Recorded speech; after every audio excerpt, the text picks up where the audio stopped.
Section 1. You will hear a science student inquiring about English courses at a university language centre. You now have 30 seconds to read questions 1 to 7.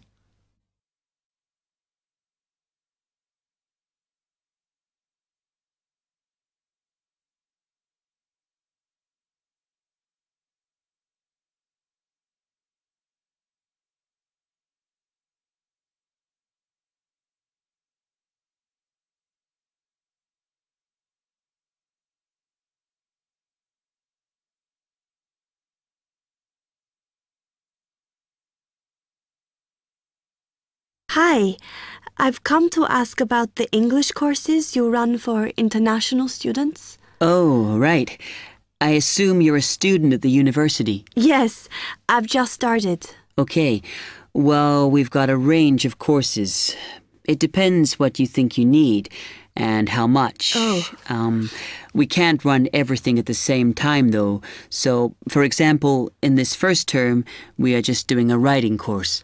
I see. That sounds quite useful. What else is there? Some of the courses only run for single terms, and we tend to focus on what students have difficulty with. That means we don't usually do speaking courses, but next term you can do listening. Oh. That'll help you with lectures and things. Our provision is all based on what the majority of our international students need. So is everything term-based? There's nothing that you run all year? Well, let's have a look. Yes, there is a class for vocabulary and grammar every term.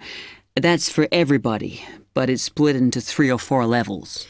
And what about in the holidays? We don't do anything during the winter or spring break. Oh. But over the summer, there's just general classes because that's what most students want. A bit of everything. Okay, quite a variety then. I'll have a think about what I really need because I haven't got much time. Do you have about 20 students in each class, the same as our science seminars? We try to keep it at about 12 and certainly not more than 15. It's important for language classes. They're very different from your normal courses. Right. And how much are the classes? The rate varies depending on how many hours you attend, but you shouldn't have to pay. Usually, the department will fund you and even sort out which classes you need. Brilliant. It would be quite useful for me to have a certificate to take back to my country. Do you put us in for exams? Yes, but we don't like them to clash with your main course exams in June, so we run them in May. Oh. That leaves you time for revision. Do I have to sign up for something now? I'm not quite sure what I want. Classes haven't quite started yet, so you've got time to decide what you do. All we insist is that you sign up before week 5. That gives you about 3 weeks to decide. Okay. You now have 15 seconds to read questions 8 to 10.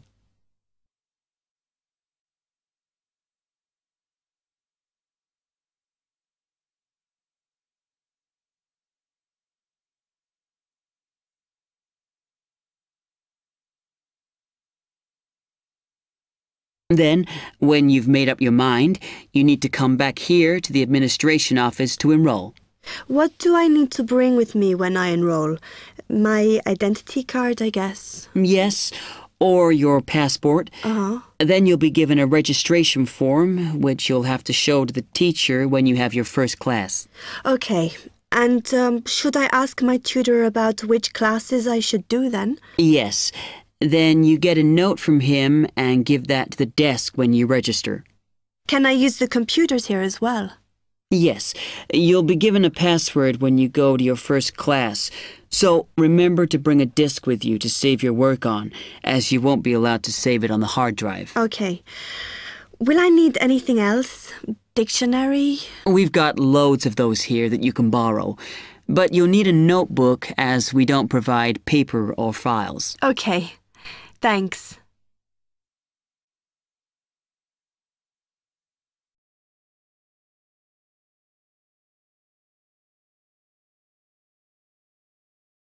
Test 3, Section 2. You will hear a man giving some information about transport in London. You now have 30 seconds to read questions 11 to 15.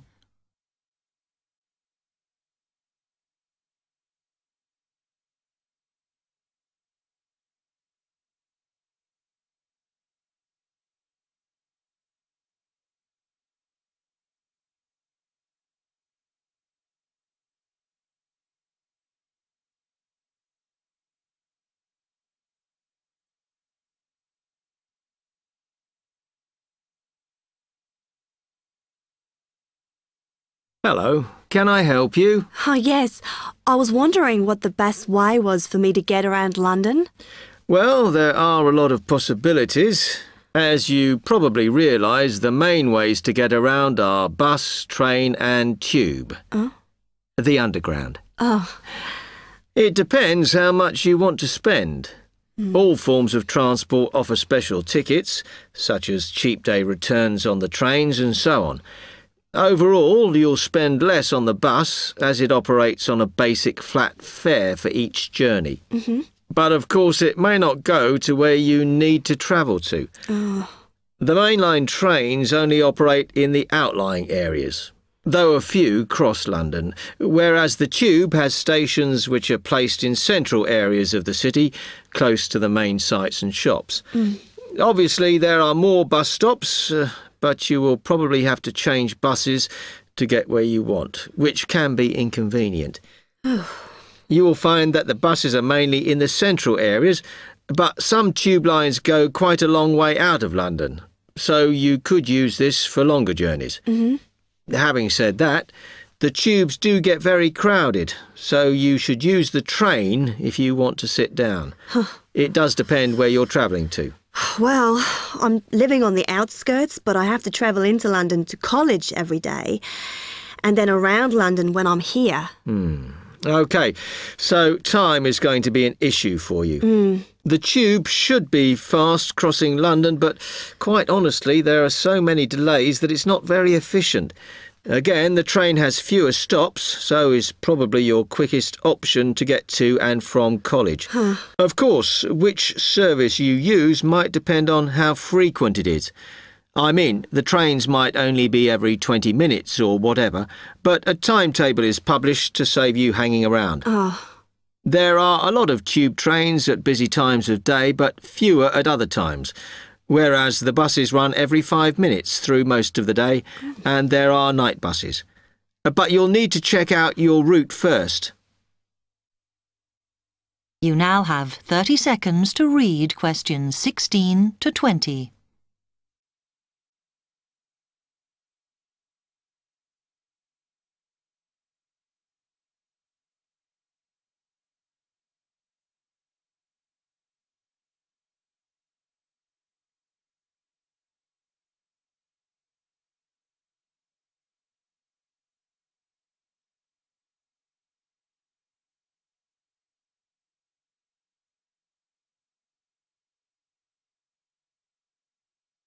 OK, thanks. How can I get from here to Hackney then? Right, well, you can choose. We're here at the information office, OK? Now, next to us, on the corner of the High Street and Sweet Street, is the bus stop, opposite the bank. The bus goes all the way to Hackney, but it is a very indirect route, so it could take ages. If you want to take the train, walk down the High Street towards the city. Go past the bank, and on your left is the station, just before you get to the post office. There's a mainline service to Hackney Wick, so if you need to get into the centre of Hackney, you may need to pick up a bus when you get there. Opposite the post office, on the corner of Hart Lane, is the tube entrance. You'll see the big signs. That's probably the best way to get there, though you may have to change. It's probably best if you go and get a travel card first. To get to the ticket office, you go out of here onto the High Street. Then turn into South Street, and the ticket office is on your right opposite the cinema. Of course, you may decide it's quicker to take a taxi. But it's a long way, so I think it'll be very expensive. If you do want to get a cab, then the rank is outside here, just opposite the office.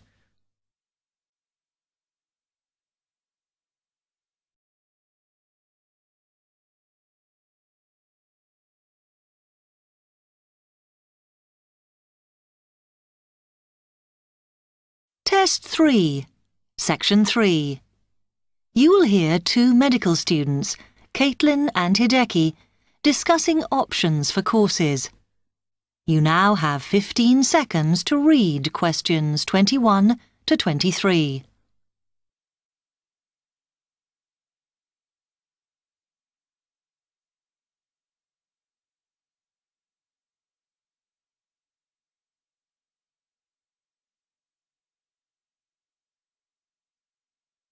Hi, Hideki. How are you? Fine. I'm glad I bumped into you. Have you got 5 minutes to sit down and discuss our extra course options for next term? Yeah, sure. You mean the support courses for our modules? Yes. We've got 3 choices, and I'm not sure which would be best for us to do. Let's have a look. Yeah, we could do science and ethics. Sounds quite interesting. Yes, but I think we should be thinking what we get out of each course. So, science and ethics, there's a lot of reading and research to do. And I don't think it comes up in the exams, does it? I'm not sure. Oh, I see we have to do assignments and we get our score from that. But what it would do is to force us to get better at doing essays and reports. You know, organizing them and using the right kind of language. Might be worthwhile. Yeah, you're right. An alternative is the pharmacology prelim course. Oh. I think it's in case we want to go on to transfer to pharmacology at the end of the year, because lots of students do. So it depends what we want to do in the future. But apparently, they send you off to find out about various companies and the differences between their products. It would give you lots of practice in investigative studies and analysis. I think I'd quite enjoy that. Yes, I see your point. Then the other option is reporting test results. Sounds a bit boring. Not sure why they have a separate course just for that. Well, I could certainly do with some help in that. Because if you go out into industry, that's what you'll spend most of your time doing. So it's got a very practical application. I think I'm going to go for pharmacology. Me too. You now have 30 seconds to read questions 24 to 30.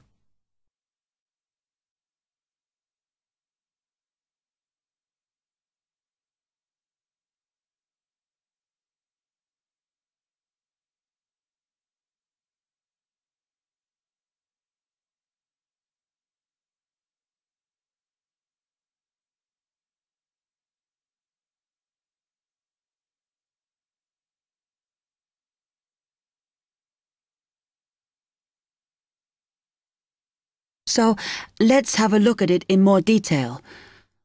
Oh, goodness. If we do pharmacology, then we have to do a supplementary maths course. Oh no, that's not fair. Mind you, I think I need it. Does that mean we have twice as many lectures? No, this maths is only a short course. The chemistry department are responsible and they do it in the 3rd term. So we've got all next term to settle into the pharmacology bit. I find the tutor makes a real difference. Some of them make chemistry so easy, and some of them I can't understand at all. Like that one we had from Oxford University. Mind you, the one on this course should make sense because he's a lecturer who's coming in for a few weeks from industry. So at least it'll be linked to the real world. Yeah. The project we have to do on this pharmacology course is huge, and it doesn't give us much time. We have to make a decision about what we want to do on the project as soon as we start in January, and then hand in our plans before the end of the month. Doesn't give us much time to sort out what's possible or not. I mean, doesn't the scale of our project depend on what resources we can have? Like what equipment we can use? I suppose so, though I think there's plenty available. For example, it says that if we need to do any experiments, then we can use all the equipment in the new lab, as long as we book it. Oh, okay. It's slowly beginning to take shape for me. I think it'll be a good course. I'm just worried that I get enough support to do it. I think you'll be okay. And the tutors are always available if you get stuck. Actually, it says that if you're not sure, then in December, they'll be running 1 or 2 additional seminars. So I might go to those. Actually, what's quite interesting is that at the end of the course, when our project is completed, then we have to do a presentation on it. Oh. I think that's quite good practice. A bit scary, though. Well, it shouldn't be too bad, as they say that we can do it in pairs. Spread the load, as it were. Good. I have done presentations before, but I'm always very nervous. And is the presentation what we're assessed on, then? Let me look. It says that we have an interview and we get a mark for the whole course depending on how well we do in that. Oh, right. Okay,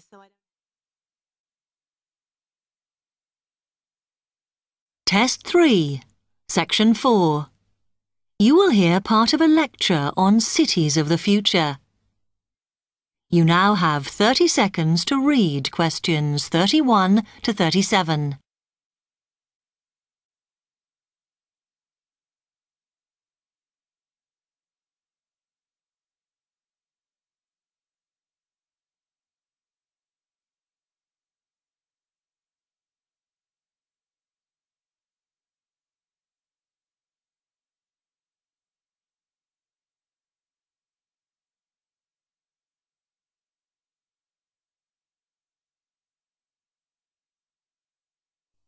OK, we've been looking at how societies will develop in the future and at the increase in the size of cities. So I want to talk to you today about the key considerations in these cities of the future. There are 3 key elements I want to look at, and these are the new features they will have, issues of size, and the main problems to be considered.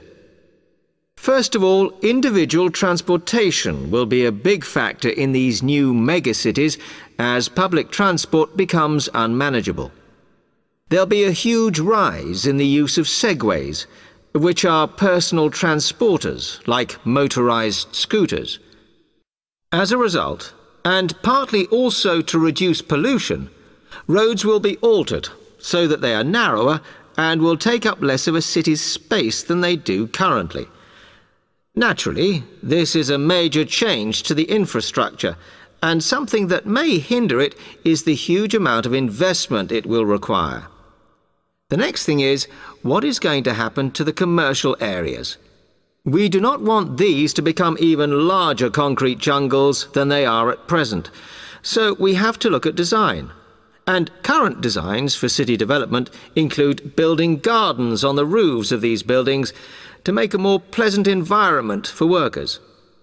And you may think that these areas will expand to cope with increased commercial activity. In fact, the prediction is that they will cover 1/5 of the area that they do at present as we build upwards. The exception to this is shopping centres, which we predict will expand with more and more temperature-controlled malls. What may cause difficulties is that the superstores will be confined to the outer edges of the city, as they will be too big to fit into the new malls. Then, of course, there are the residential areas, and these will undergo their own changes. One particular development will be houses which are built from glass, as innovations in this material allow it to provide light without causing problems with temperature inside a building. The residential areas will not be allowed to expand without limit, as happens in some areas at present, and their size will be restricted to a population of 15,000. One issue, which has yet to be resolved, and I'm not sure it ever will be, is how we manage to house older residents. They will be increasing in numbers as time goes on. Finally, how will these cities live? We know we have limited energy sources, so what will we do? Well, something currently in development, which will be a feature, is that waste is going to become an energy source. For example, to provide gas in homes. Also, as new technology and systems are developed, we will find that energy plants will become smaller. Another energy source we could use, but one which raises issues of having enough space and too much noise, is wind farms. Because of the problems, I'm not convinced these will be the grand solution to our energy problems that we thought they were going to be. You now have 15 seconds to read questions 38 to 40.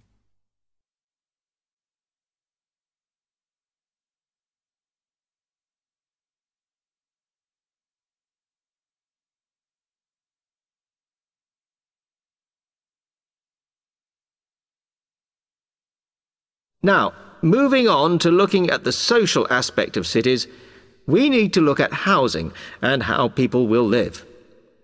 Cities currently have flats in the centre, populated by single people and wealthier residents, and families tend to move to the outskirts. In the future, the centre of cities will see a dramatic change. We will see many more examples of cooperative buildings. This is where people join together to form a company that owns the building they live in. And despite continuing shortages, there will also be a rise in the provision of retirement homes in city centres so that the elderly can have easy access to hospitals and shops.